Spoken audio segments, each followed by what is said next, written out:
Okay, so we're going to be heading to Connecticut 9 to show some acceleration and some higher speeds.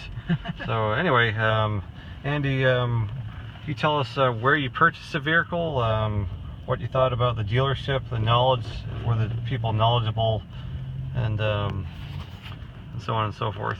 What would you say about that? Well, I purchased my car from a Ford dealership.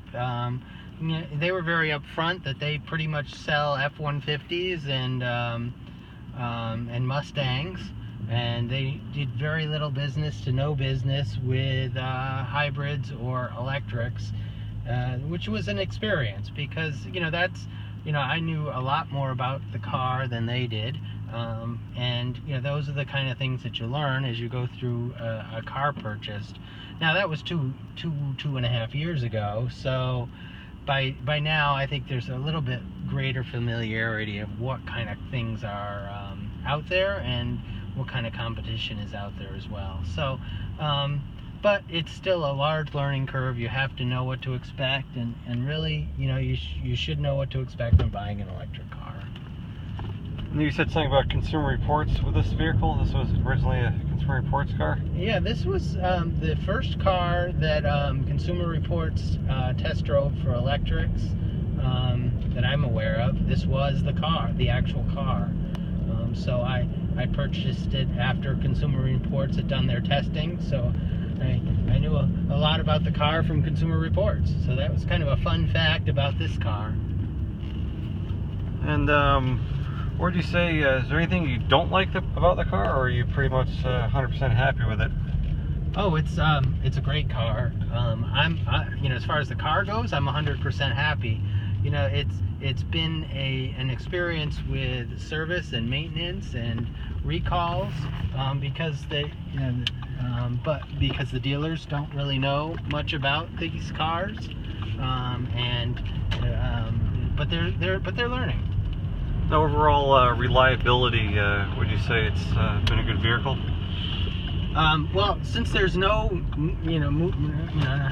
very few moving parts, no transmission to speak of. It's a single-speed direct drive system. There's no oil. There's no.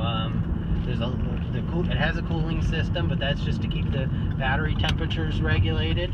There's no maintenance on the car whatsoever, other than tires. I've had to replace the tires. Tires have worn out. So it's been, from a maintenance, reliability perspective, it's been absolutely great.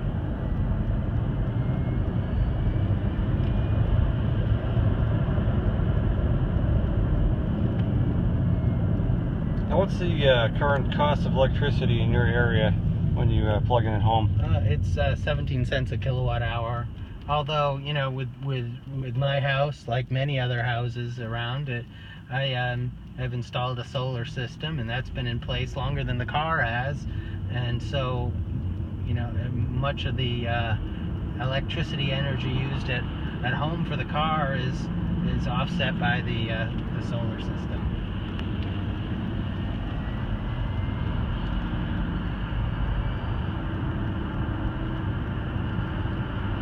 The traffic's too heavy to go too fast. Now, as you may not know, the efficiency of the system is better at slower speeds. So Ford has chosen to electronically limit the speed of the car to 85 miles an hour. It's still fast enough, for most everyday driving conditions. Yeah. No, we don't. There's no place in New England that you can legally go. 75 is a limit in northern Maine. Right. So there's no place where I can legally do that. Although it does work. It does limit it to 85 miles an hour.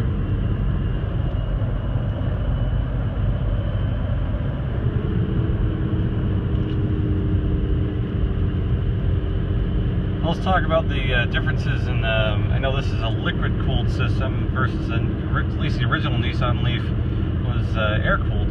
That's right. Talk about that a little bit, and maybe the differences in reliability in terms of that. I think that's a very important feature to keep in the wintertime. When it's plugged in, it keeps the batteries warm, and they get much better range that way. Versus some of the people I know that have Leafs. And in the summertime, when it's plugged in, especially at work, it's out in the sun. The temperature management system keeps the batteries cool. When I'm ready to go, the batteries are cool and the car is cool. And I think that's much better for the life of the batteries. It's hard to tell with the battery management system that I can see, but it doesn't look like there's been any degradation at all in battery life or battery range.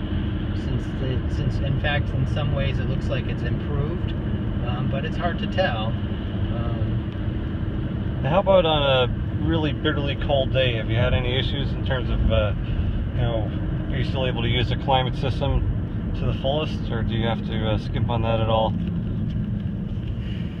Well, in the winter time, this unlike some of the other cars that have a heat pump system for heating, this uses a resistive heating system.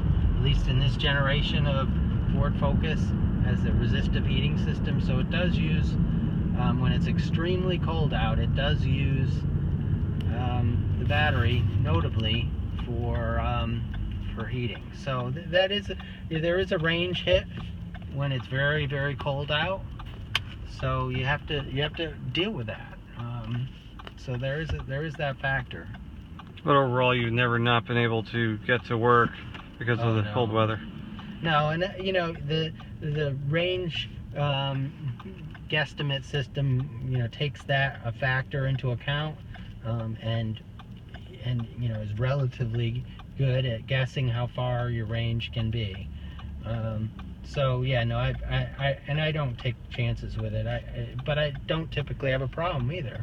I don't need to go to the edge of my range all the time.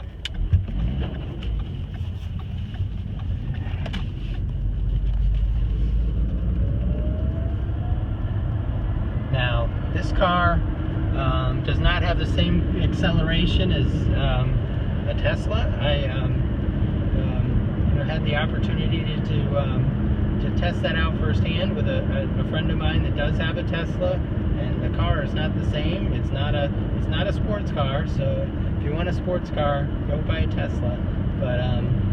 But it does everything you need, and with the acceleration comparable to any car that's the size of this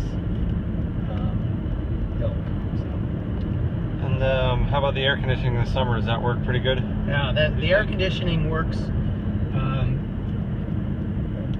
perfectly. The air conditioning is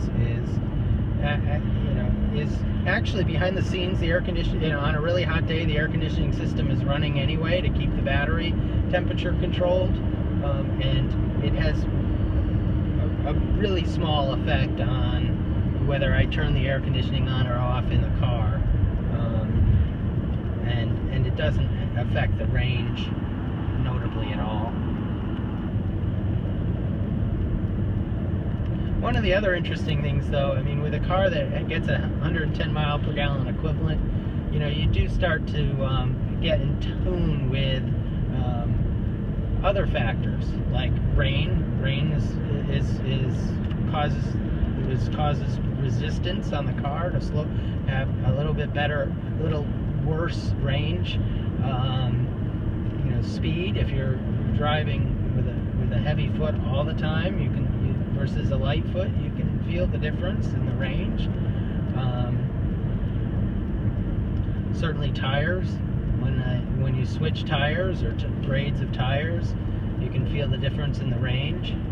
All those things, because it's such an efficient car,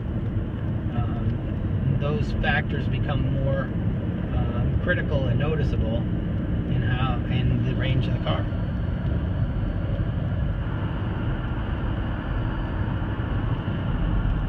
Now, my efficiency isn't as good as it usually is, because I'm driving a little faster and a little more aggressively than I would on my normal day to work or picking up the kids from school.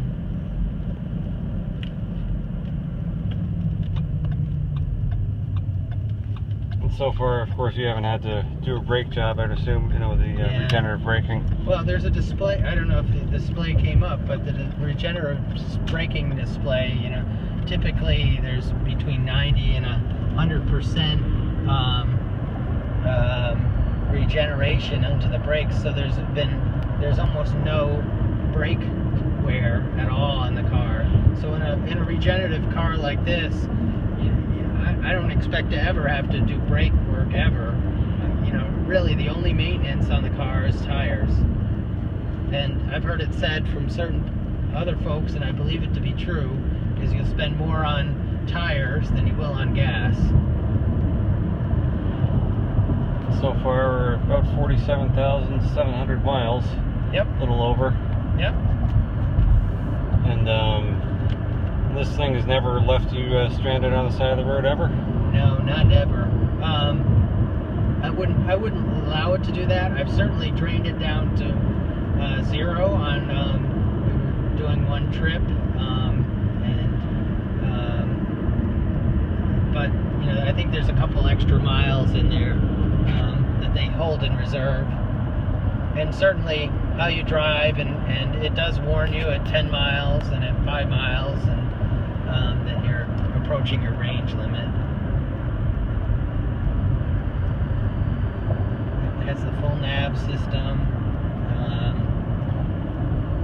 and with the satellite, it can give you traffic alerts and all those kind of things. Those are kind of typical things that are with this sync system that Ford provides, with a few extra features for the electric. Let's go back to that power flow display there. Yeah, that's us driving. So and you can see the bubbles sort of going towards the tire. When I brake, the bubbles will go the other way.